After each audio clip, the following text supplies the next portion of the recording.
You don't need me to tell you that human civilization is very, very old.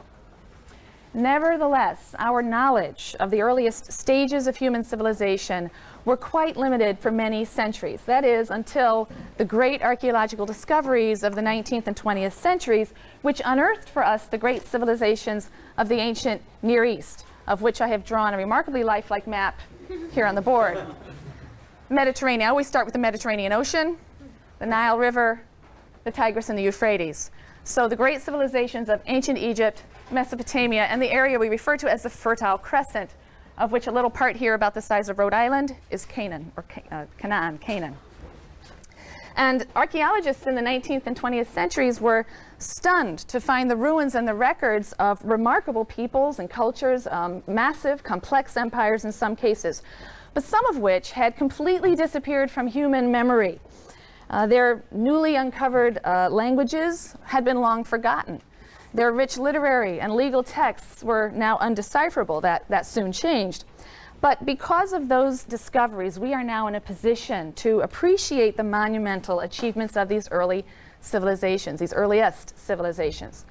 And so many scholars and many people have remarked that it's not a small irony that the ancient Near Eastern people, with one of the, or perhaps the most lasting legacy, was not a people that built and inhabited one of the great centers of ancient Near Eastern civilization.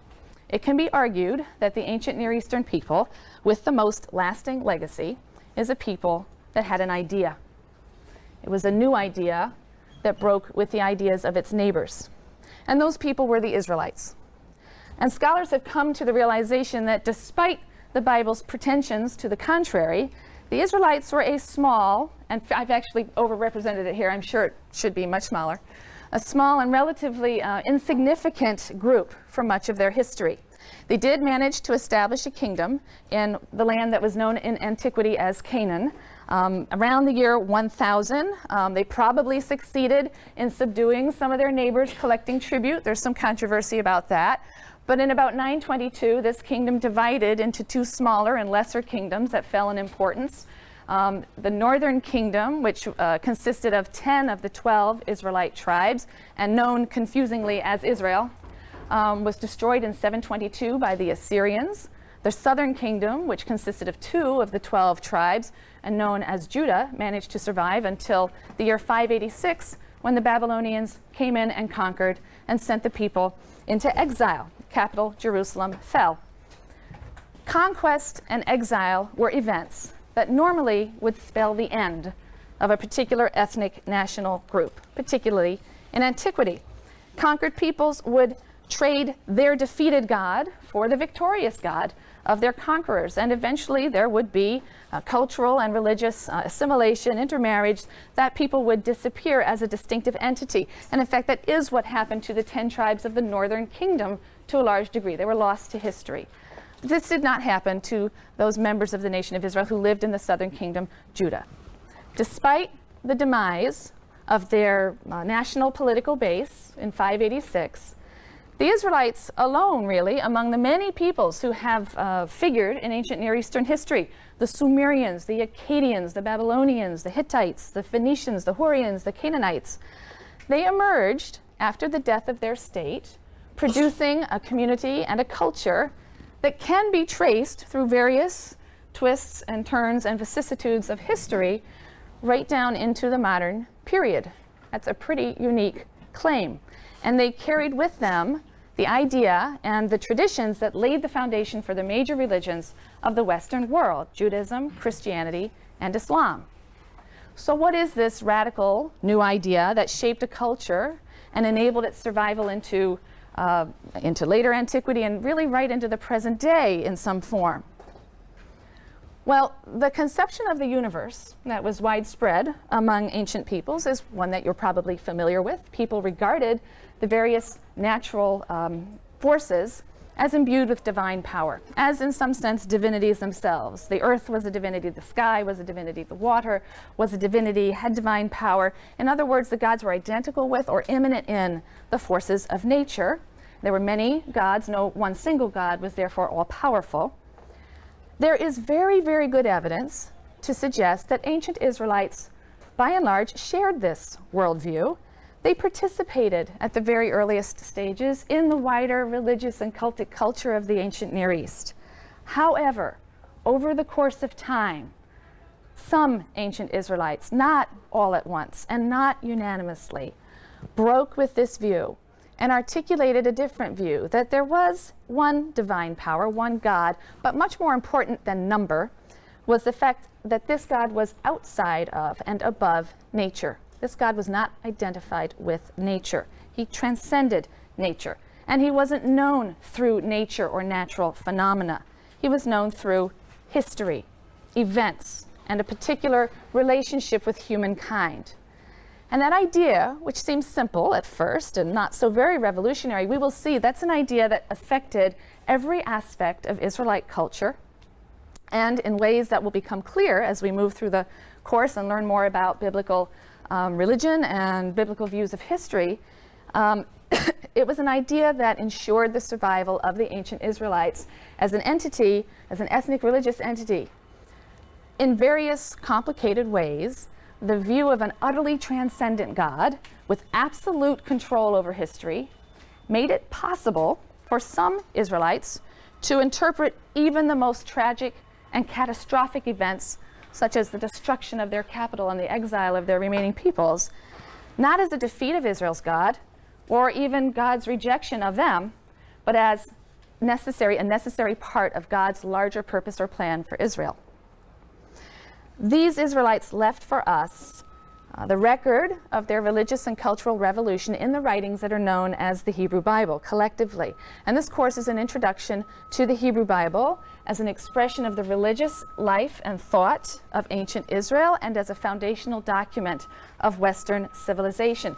The course has several goals. First and foremost, we want to familiarize you with the contents of the Hebrew Bible. We're not going to read every bit of it word for word. We will read certain chunks of it quite carefully, and others we will choose selections, but you will get a very good sense and a good sampling of the contents of the Bible. A second goal is to introduce you to a number of approaches to the study of the Bible, different methodological approaches that have been advanced by modern scholars, but some of which are in fact quite old. At times, we will play the historian. At times, we will be literary critics. How does this work as literature? At times, we will be religious and cultural critics. What is it the Israelites were saying in their day and in their time, and against who and for what? A third goal of the course is to provide some insight into the history of interpretation.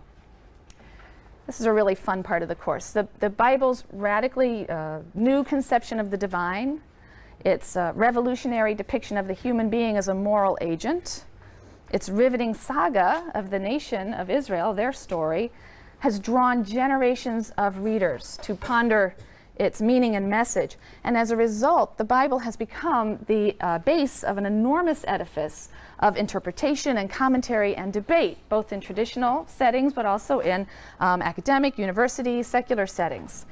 And from time to time, particularly in section discussion, you will have occasion to consider the ways in which certain biblical passages have been interpreted, sometimes in very contradictory ways, over the centuries. That can be a really fun and exciting part of the course. A fourth goal of the course is to familiarize you with the culture of ancient Israel as represented in the Bible against the backdrop of its ancient Near Eastern setting, its historical and cultural setting. Because the archaeological discoveries that are referred to in the ancient Near East revealed to us the spiritual and cultural heritage of all of the inhabitants of the region, including the Israelites. And one of the major consequences of these finds is the light that they have shed on the background and the origin of the materials in the Bible. So we now see that the traditions in the Bible did not come out of a vacuum. The early chapters of Genesis 1 through 11, they're known as the primeval history, which is a very unfortunate name because these chapters really are not best read or understood as history in the conventional sense. But these 11 chapters owe a great deal to ancient Near Eastern mythology.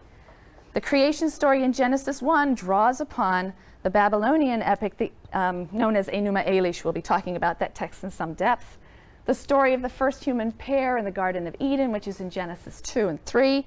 has clear affinities with the Epic of Gilgamesh. That's a Babylonian and Assyrian epic in which a hero embarks on this exhausting search for immortality. The story of Noah and the flood, which occurs in Genesis 6 through 9, is simply an Israelite version of an older flood story that we have found copies of, a Mesopotamian story called the Epic of Atrahasis, a flood story that we also have incorporated in the Epic of Gilgamesh. Biblical traditions have roots that stretch deep into earlier times and out into surrounding lands and traditions. And the parallels between the biblical stories and ancient Near Eastern stories that they parallel has been the subject of intense study. However, it isn't just the similarity between the biblical materials and the ancient Near Eastern sources that is important to us. In fact, in some ways, it's the dissimilarity that is remarkably important to us. The biblical transformation of a common Near Eastern heritage in light of its radically new conceptions of God and the world and humankind. We'll be dealing with this in some depth, but I'll give you one quick example. We have a Sumerian story from about the 3rd millennium BCE, right? Going back 3,000 BCE. It's the story of Ziusudra, and it's very similar to the Genesis flood story of Noah. In both of these stories, the Sumerian and the Israelite story, you have a flood that is the result of a deliberate divine decision. One individual is chosen to be rescued. That individual is given very specific instructions on building a boat. He's given instructions about who to bring on board. The flood comes and exterminates all living things. The boat comes to rest on a mountaintop. The hero sends out birds to reconnoiter the land. When he comes out of the ark, he offers a sacrifice to the god. The same narrative elements are in these two stories. It's just wonderful when you read them side by side. So what is of great significance, though, is not simply that the biblical writer is retelling a story that was clearly went around, everywhere in the ancient Mesopotamia. They were transforming the story so that it became a vehicle for the expression of their own values and their own views. In the Mesopotamian stories, for example, the gods act capriciously. The gods act on a whim. In fact, in one of the stories, the gods say, "Oh, people, they're so noisy, I can't sleep. Let's wipe them all out." Right? That's the rationale. There's no moral scruple. They destroy these helpless but stoic humans who are chafing under their tyrannical and unjust and uncaring rule. In the biblical story, when the Israelites told the story, they modified it. It's God's uncompromising ethical standards that lead him to bring the flood in an act of divine justice. He's punishing the evil corruption of human beings that he has so lovingly created and whose degradation he can't bear to witness. So it's saying something different. It's providing a very different message. So when we compare the Bible with the literature of the ancient Near East, we'll see not only the incredible cultural and literary heritage that was obviously common to them, but we'll see the ideological gulf that separated them, and we'll see how biblical writers so beautifully and cleverly manipulated and used these stories, as I said, as a vehicle for the expression of a radically new idea. They drew upon these sources, but they blended and shaped them in a particular way. And that brings us to a critical problem facing anyone who seeks to reconstruct ancient Israelite religion or culture on the basis of the biblical materials. That problem is the conflicting perspective between the final editors of the text and some of the older sources that are incorporated into the Bible, some of the older sources that they were obviously drawing on. Those who were responsible for the final editing, the final forms of the texts, had a decidedly monotheistic perspective, ethical monotheistic perspective. And they attempted to impose that perspective on their older source materials. And for the most part, they were successful, but at times the result of their effort is a deeply conflicted, deeply ambiguous text. And again, that's going to be one of the most fun things for you as readers of this text, if you're alert to it, if you're ready to listen to the cacophony of voices that are within the text. In many respects, the Bible represents or expresses a basic discontent with the larger cultural milieu in which it was produced. And that's interesting for us because a lot of modern people have a tendency to think of the Bible as an emblem of conservatism, right? We tend to think of this as an old fuddy-duddy document. It's outdated, has outdated ideas. And I think the challenge of this course is that you read the Bible with fresh eyes so that you can appreciate it for what it was, and in many ways what it continues to be, a revolutionary cultural critique. We can read the Bible with fresh and appreciative eyes only if we first acknowledge and set aside some of our presuppositions about the Bible. It's really impossible, in fact, that you not have some opinions about this work, because it's an intimate part of our culture. So even if you've never opened it or read it yourselves, I bet you can cite me a line or two, an eye for an eye, a tooth for a tooth, and I bet you don't really know what it means. The poor will always be with you. I'm sure you don't really know what that means. These are things and phrases that we hear, and they create within us a certain impression of the biblical text and how it functions. Verses are quoted, they're alluded to, whether to be championed and valorized or whether to be lampooned and pilloried, but we can feel that we have a rough idea of the Bible and a rough idea of its outlook, when in fact what we really have are popular misconceptions that come from the way in which the Bible's been used or misused. Most of our cherished presuppositions about the Bible are based on astonishing claims that others have made on behalf of the Bible, claims that the Bible has not made on behalf of itself. So before we proceed, I need to ask you to set aside, for the purposes of this course, some of the more common myths about the Bible. I have a little list here for you. The first is the idea that the Bible's a book. It's not a book. We'll get rid of that one. Okay, the Bible is not a book, with all that implies, that it has a uniform style and a message and a single author, the sorts of things we think of when we think in a conventional sense of the word book. It's a library, right? It's an anthology of writings or books written and edited over an extensive period of time by people in very different situations, responding to very different issues and stimuli, some political, some historical, some philosophical, some religious, some moral. There are many types or genres of material in the Bible. There's narratives, wonderful narrative stories. There's all kinds of law. There are cultic and ritual texts that prescribe how some ceremony is supposed to be performed. There are records of the messages of prophets. There's lyric poetry. There's love poetry. There are proverbs. There are psalms of thanksgiving and lament. So there's a tremendous variety of material in this library. And it follows from the fact that it's not a book, but an anthology of diverse works, that it's not an ideological monolith. And this is something a lot of students struggle with. Each book or strand of tradition within a book, within the biblical collection, sounds its own distinctive note in the symphony of reflection that is the Bible. Genesis is concerned to account for the origin of things and wrestles with the existence of evil, the existence of idolatry, and suffering in a world that's created by a good God. The priestly texts in Leviticus and Numbers emphasize the sanctity of all life and the ideal of holiness and ethical and ritual purity. There are odes to human reason and learning and endeavor in the wisdom book of Proverbs. Ecclesiastes reads like an existentialist writing from the 20th century. It scoffs at the vanity of all things, including wisdom, and espouses a kind of positive existentialism. The Psalms are very individual writings that focus on individual piety and love and worship of God. Job, possibly the greatest book of the Bible. I won't give away my preferences there. Challenges conventional religious piety and arrives at the bittersweet conclusion that there is no justice in this world or any other, but that nonetheless we're not excused from the thankless and perhaps ultimately meaningless task of righteous living. One of the most wonderful and fortuitous facts of history is that later Jewish communities chose to put all this stuff in this collection we call the Bible. They chose to include all of these dissonant voices together. They didn't strive to reconcile the conflicts, nor should we. They didn't, we shouldn't. Each book, each writer, each voice reflects another thread in the rich tapestry of human experience, human response to life and its puzzles, human reflection on the sublime and the depraved.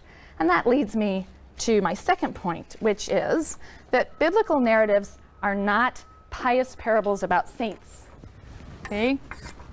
Not pious tales.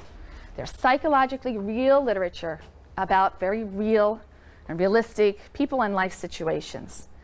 They're not stories about pious people whose actions are always exemplary and whose lives should be models for our own, despite what Sunday school curricula will often turn them into, right? And despite what they would have us believe. There is a genre of literature that details the lives of saints, hagiography, but that came later and is largely something we find in the Christian era. It's not found in the Bible. The Bible abounds with human, not superhuman beings, and their behavior can be scandalous. It can be violent, it can be rebellious, outrageous, lewd, vicious, but at the same time, like real people, they can turn around and act in a way that is loyal and true, above and beyond the call of duty.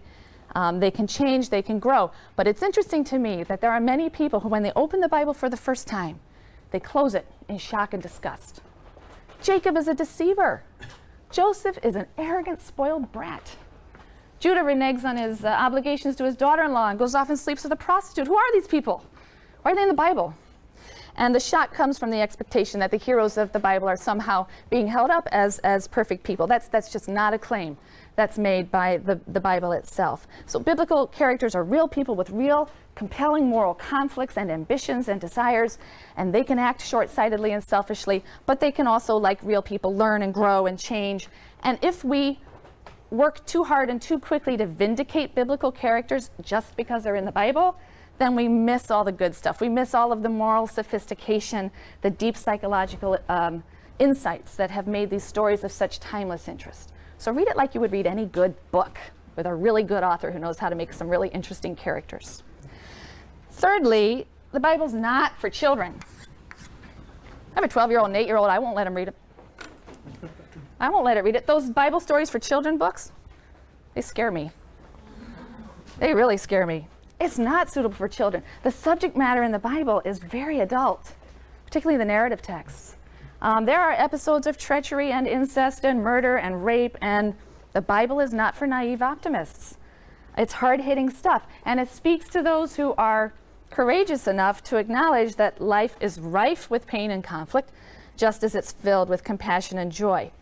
It's not for children in another sense. Like any literary masterpiece, the Bible is characterized by a sophistication of structure and style and an artistry of theme and metaphor. And believe me, that's lost on adult readers quite often.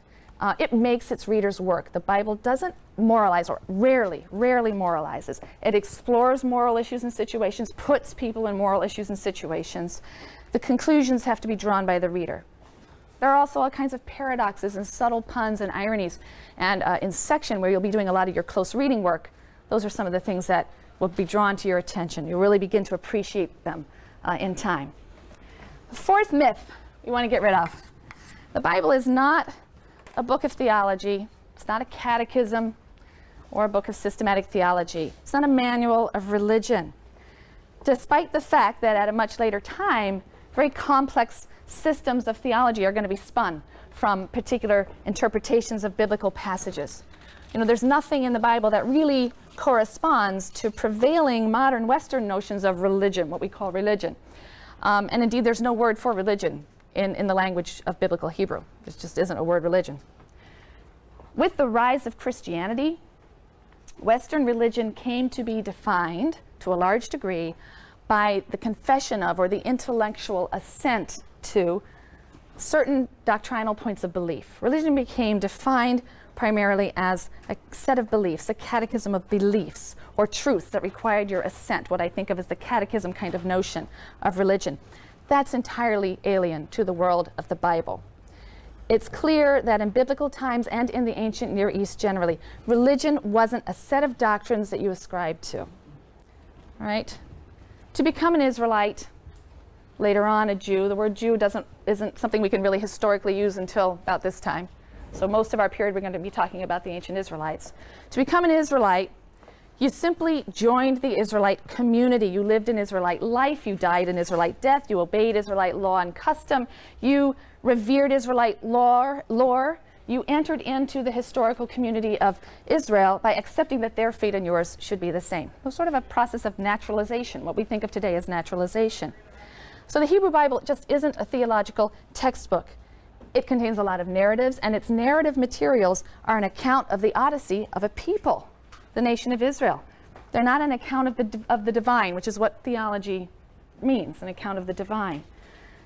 However, having said this, I should add that although the Bible doesn't contain formal statements of religious belief or systematic theology, it treats issues, many moral issues and some existential issues, that are central to the later discipline of theology, but it treats them very differently. Its treatment of these issues is indirect, it's implicit. It uses the language of story and song and poetry and paradox and metaphor. It uses a language and a style that's very far from the language and style of later philosophy and abstract theology. Finally, on our myth count, I would point out, well, I don't really need to cross this out. This is something to discuss. I would point out that the Bible was formulated and assembled and edited and modified and censored and transmitted, first orally and then in writing, by human beings. The Bible itself doesn't claim to have been written by God.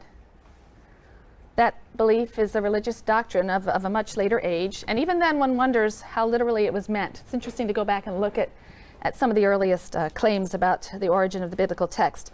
Similarly, the so-called 5 books of Moses, Genesis, Exodus, Leviticus, Numbers, Deuteronomy, the first 5 books we call the Pentateuch of Moses, nowhere claim to have been written in their entirety by Moses. That's not something they say themselves. Some laws in Exodus, the Book of the Covenant, a few things, yes, it says Moses wrote those down, but not the whole 5 books that traditions later will ascribe to him. The Bible clearly had many contributors over many centuries, and the individual styles and concerns of those writers, their political and religious motivations, betray themselves frequently. I leave aside here the question of divine inspiration, which is an article of faith. In many biblical religions, it's no doubt an article of faith for people in this very room. But there is no basic incompatibility between believing on faith in the divine inspiration of the Bible and acknowledging the role that human beings have played in the actual formulation and editing and transmission and preservation of that same Bible. And since this is a university course and not perhaps a theological course or within a theological setting, it's really only the latter, the demonstrably human component, that will concern us. It's very easy for me to assert that our interest in the Hebrew Bible will be centered on the culture and the history and the literature and the religious thought of ancient Israel in all of its diversity, rather than questions of faith and theology. But the fact remains that the document is the basis for the religious faith of many millions of people, and some of them are here now. It is inevitable that you will bring what you learn in this course into dialogue with your own personal religious beliefs. And for some of you, I hope all of you, that will be enriching and exciting. For some of you, it may be difficult. I know that. And I want you to rest assured that no one in this course wishes to undermine or malign religious faith any more than they wish to promote or proselytize for religious faith. Religious faith simply isn't the topic of this course. The rich history and literature and religious thought of ancient Israel as preserved for us over millennia in the pages of this remarkable volume, that is our topic. And so our approach is going to be necessarily academic. And especially given the diversity of people in this room, that's really all that it can be, so that we have common ground and common goals for our discussions. But it has been my experience that from time to time, students will raise a question or ask a question that is prompted by a commitment, a prior commitment to an article of faith. Sometimes they're not even aware that that's what they're doing. And I want you to understand that on those occasions, I'll most likely respond by inviting you to consider the article of faith that lies behind that question and is creating that particular problem for you. I'm not going to be drawn into a philosophical or theological debate over the merits of that belief, but I'll simply point out how or why that belief might be making it difficult for you to read or accept what the text is actually and not ideally saying, and leave you to think about that. And I see those as wonderful learning opportunities for the class. Those are in no way a problem for me.